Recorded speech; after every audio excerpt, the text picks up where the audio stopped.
আসসালামু আলাইকুম। তো প্রবাসীরা কিভাবে রান্না করে তো আজকে দেখবেন। তো এখন আমি মুরগি কাটতে চলে যাব, সবাই সাথেই থাকবে।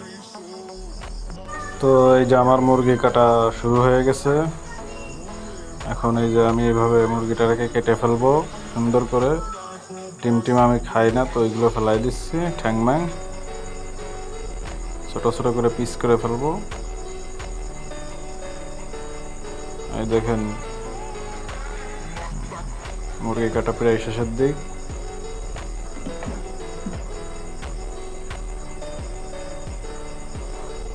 এভাবে ছোট ছোট করে ফেললাম।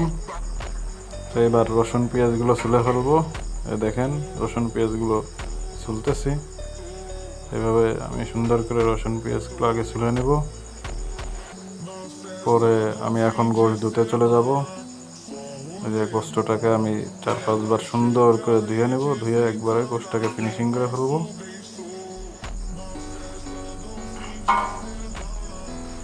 তো আমার গোশত ধোয়া শেষ। তো আমি এই যে সব পেঁয়াজ রসুন চুলায় দিয়ে দিছি।